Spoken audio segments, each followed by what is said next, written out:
Ya,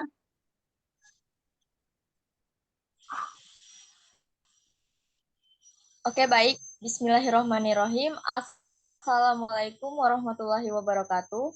Waalaikumsalam warahmatullahi wabarakatuh. Alhamdulillahirabbil alamin. Assalatu wassalamu ala asrofil anbiya'i wal mursalin wa ala alihi wa ashabihi rasulillahi ajmain. Pertama-tama, marilah kita panjatkan puji syukur kehadirat Allah Subhanahu wa taala yang telah melimpahkan rahmat serta hidayahnya kepada kita sehingga kita bisa membuat tugas besar coding ini dalam keadaan sehat. Salawat serta salam kita curahkan kepada baginda kita Nabi Muhammad Sallallahu Alaihi Wasallam karena beliaulah yang telah membawa kita semua ke zaman yang teknologinya belum canggih sehingga ke zaman yang teknologinya sudah secanggih sekarang seperti yang kita rasakan pada saat ini. Sebelum kita mulai rapat ini, ada baiknya kita sama-sama membuka terlebih dahulu dengan mengucapkan lafaz basmalah. Bismillahirrahmanirrahim. Oke, baik. Adapun kita dari kelompok 4 dengan anggotanya yaitu 5 orang, yaitu pertama saya sendiri, Felicia Lauren dengan NPM 3, Belia Hafiza dengan NPM 17, Fauzan Fajri dengan NPM 2, Flora Wulandari dengan NPM 32, dan Dimas Agung Prayoga dengan NPM 30.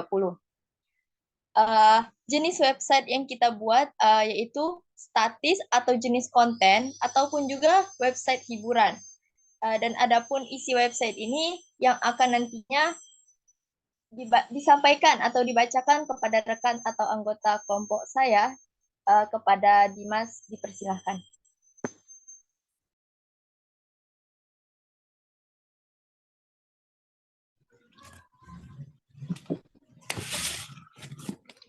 Baiklah, di sini saya akan menjelaskan tentang website yang telah kami buat, yaitu tentang Kota Bengkulu.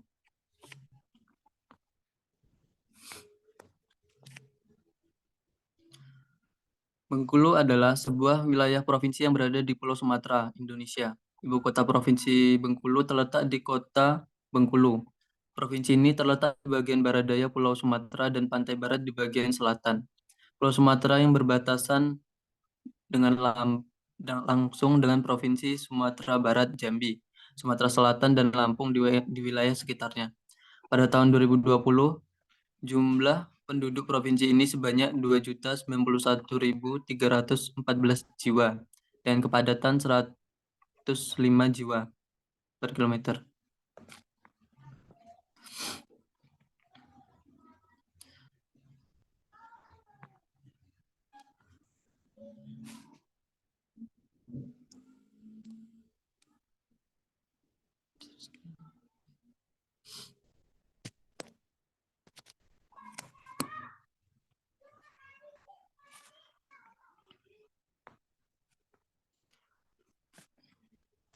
Pada awalnya, daerah yang sekarang dikenal sebagai Bengkulu dihuni oleh suku-suku pribumi seperti suku Rejang dan suku Serawai. Pada abad ke-16, pedagang dari Kerajaan Sriwijaya dan Kerajaan Majapahit mulai berdatangan ke daerah ini untuk melakukan perdagangan dengan suku-suku lokal.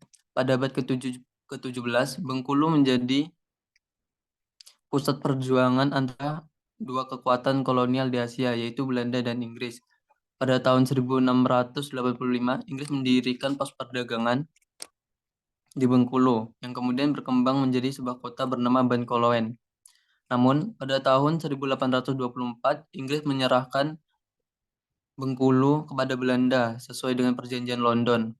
Di bawah kekuasaan Belanda, Bengkulu menjadi bagian dari Hindia Belanda dan mengalami perkembangan yang cukup signifikan. Bengkulu menjadi pusat administrasi dan perdagangan, serta menjadi tempat pengasingan bagi tokoh-tokoh pergerakan nasional Indonesia yang melawan penjajahan Belanda, seperti Pangeran Diponegoro. Setelah kemerdekaan Indonesia pada tahun 1945, Bengkulu tetap menjadi bagian dari negara Indonesia. Provinsi Bengkulu secara resmi didirikan pada tanggal 18 November 1968 setelah pemekaran dari Provinsi Sumatera Selatan. Sejak itu, Bengkulu terus mengalami perkembangan dalam berbagai bidang, termasuk ekonomi, pendidikan, dan pariwisata. Setelah semua provinsi di Indonesia, Bengkulu memiliki kekayaan alam yang melimpah seperti tambang emas, batu bara, dan hasil hutan. Selain itu, Bengkulu juga memiliki potensi pariwisata dengan keindahan alamnya yang mempesona, seperti pantai-pantai yang eksotis dan hutan tropis yang masih alami. Demikianlah sejarah Bengkulu secara singkat. Perjalanan sejarahnya mencakup masa penjajahan Inggris dan Belanda, serta peranannya dalam perjuangan kemerdekaan Indonesia saat ini. Saat ini Bengkulu terus berkembang menjadi sebuah daerah yang maju dan menarik untuk dikunjungi.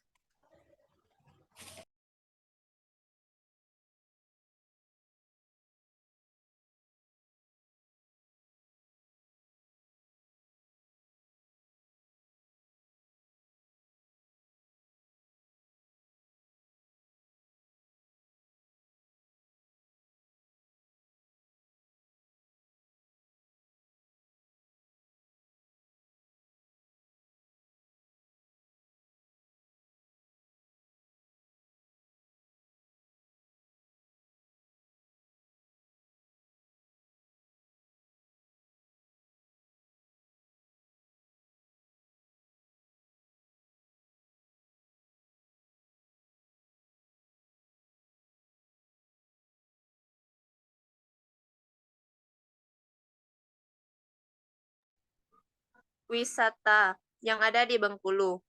Bengkulu sebagai provinsi yang terletak di Pulau Sumatera menawarkan berbagai tempat wisata menarik yang dapat dikunjungi. Berikut adalah beberapa objek wisata populer di Bengkulu. Yang pertama yaitu Pantai Panjang. Pantai ini adalah salah satu tujuan wisata terkenal di Bengkulu. Pantai Panjang memiliki garis pantai yang indah dengan pasir putih yang lembut. Di sini, Anda dapat menikmati kegiatan seperti berjemur, berenang, atau hanya menikmati pemandangan laut yang menakjubkan. Kedua, yaitu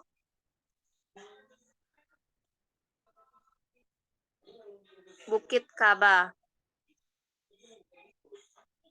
Bukit Kaba adalah sebuah gunung berapi yang terletak di Provinsi Bengkulu, Indonesia. Gunung ini memiliki ketinggian sekitar 1.152 meter di atas permukaan laut dan merupakan salah satu objek wisata alam yang menarik di daerah tersebut. Bukit Kaba terkenal karena keindahan pemandangannya spektakuler dari puncaknya.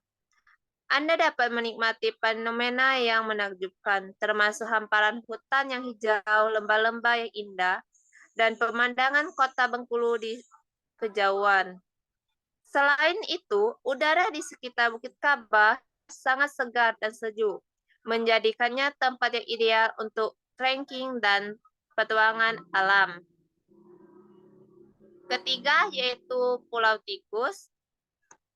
Pulau Tikus adalah salah satu definisi wisata pantai yang terletak di Provinsi Bengkulu, Indonesia. Pantai ini terletak di Desa Tikus, Kecamatan Pondok Kelapa, sekitar 2 jam perjalanan dari kota Bengkulu menuju Pulau Tikus.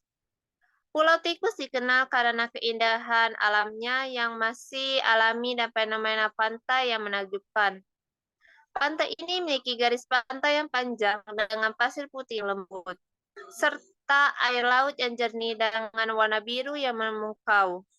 Selain menikmati pemandangan pantai indah, Anda juga dapat melakukan berbagai kegiatan di Pulau Tikus, seperti berenang, berjemur, atau hanya bersantai menikmati suasana pantai. Pantai ini juga cocok untuk melakukan piknik bersama keluarga atau teman-teman.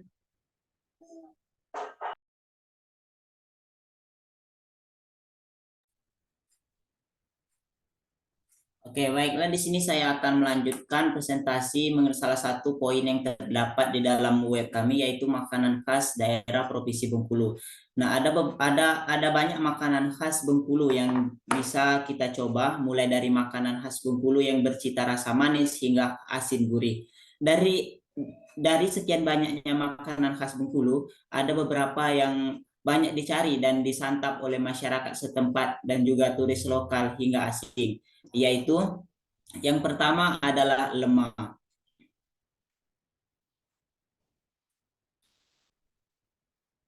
Lemang salah satu jenis jajanan yang mungkin asing di telinga kamu kalau baru pertama kali mendengarnya. Pasti penasaran dengan makanan khas suku Rejang asli Bengkulu ini. Ada beberapa ada yang mengatakan jajanan makanan ini hampir sama dengan tempoyak, yaitu rebung yang sudah dicincang-cincang, kemudian dicampur dengan beberapa jenis ikan tawar. Setelah keduanya tercampur merata, bungkus rapat menggunakan daun pisang lalu difermentasikan dengan cara didiamkan selama 3 hari. Nah, jika lemang sudah siap untuk dimakan, cara memasaknya bisa ditambahkan santan dan campurkan ikan laut atau ikan tawar. Menarik bukan? Cita rasa jajanan yang satu ini bukan hanya asam tapi juga pedas. Yang kedua ada pendap.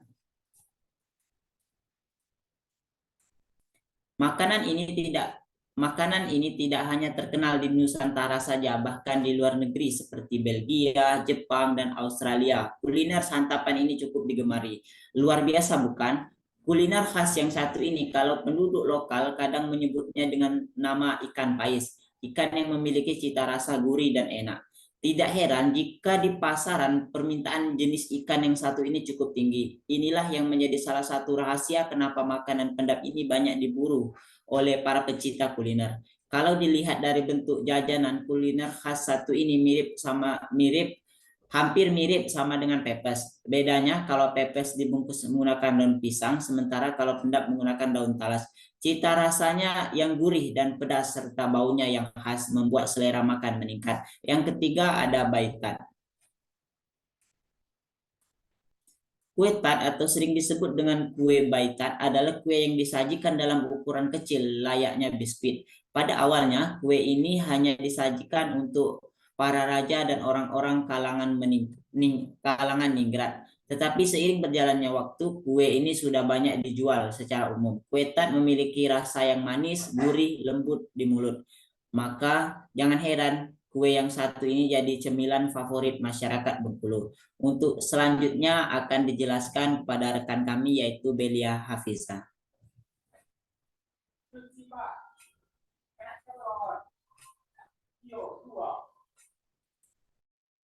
Baiklah, di sini saya akan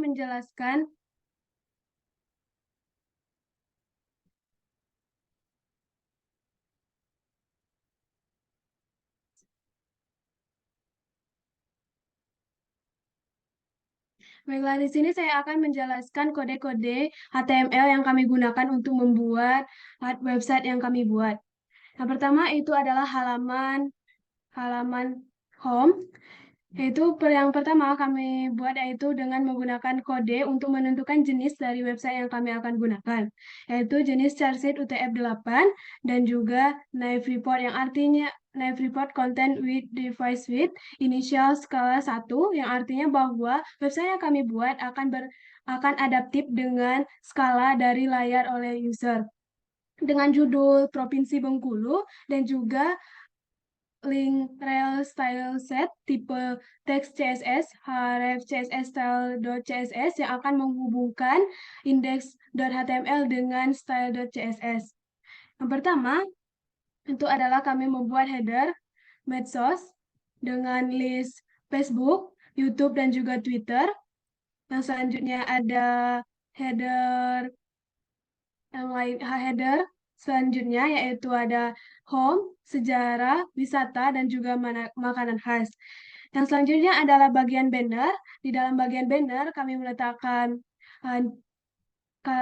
kalimat Welcome to Bengkulu dan juga ada gambar yang akan dimasukkan pada style CSS. Yang selanjutnya adalah bagian about. Bagian ini adalah bagian di bawah banner, bagian di bawah gambar yang terdapat paragraf menggunakan kode P dengan untuk menebalkan bagian Bengkulu kita menggunakan on kode strong dan ditutup juga dengan kode strong untuk mempertegas bagian Bengkulu. Yang selanjutnya ada bagian service. Pada bagian service terdapat tiga list service tipis yang kami gunakan ada kontak person, sosial media, di mana sosial media kami menggunakan 3 sosial media dan menggunakan kode LI yang artinya adalah list, yaitu Facebook, Twitter, dan juga YouTube. Selanjutnya ada style CSS yaitu untuk mengubah atau memperbaiki dari website yang kami buat. Yang pertama adalah menggunakan padding 0 dengan margin 0 dengan kami menggunakan font berjenis sans serif dengan warna inherit dan text decoration tidak ada. Dan selanjutnya kita memanggil bagian medsos dan menggunakan padding 5px dan 0 dengan background color dengan kode hashtag 4E759E yang diambil dari HTML color kode dan color kode yang dikopikan dimasukkan ke dalam CSS. Pertama ada menggunakan container untuk memperbaiki container, header, dan display inline block, header WLI dengan margin 20px, dan juga aktif background color sama seperti sebelumnya dan dengan warna putih yaitu dengan kode hashtag FFF. Untuk bagian banner, kita menggunakan tinggi dari gambar yang digunakan yaitu 60 VH dengan gambar background yang dimasukkan setelah memasukkan ke dalam banner yang dimasukkan dengan cara memasukkan semua gambar ke dalam satu folder yang akhirnya bisa dipanggil ke dalam CSS dengan background size content, posisi relatif, display flex, justify content center, dan align item center.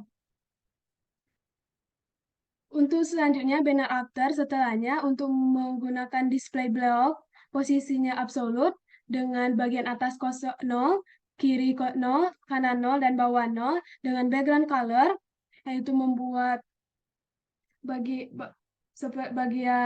gambar dengan menggunakan warna seperti yang tadi, tetapi menggunakan kode yang ini yang akan dikopikan ke dalam CSS. Ini akan membuat gambar akan berwarna seperti yang di atasnya tadi. Selanjutnya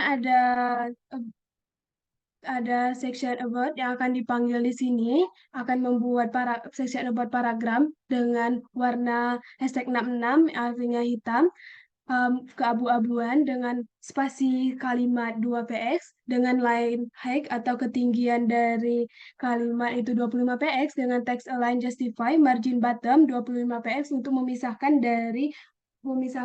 bagian bawah dengan section selanjutnya yaitu service. Kita memanggil section service dengan background color sama seperti background color F9 yang artinya abu-abu dengan padding bottom artinya bagian bawah. Di sini kita akan menggunakan kotak atau box, 2 box untuk memisahkan antara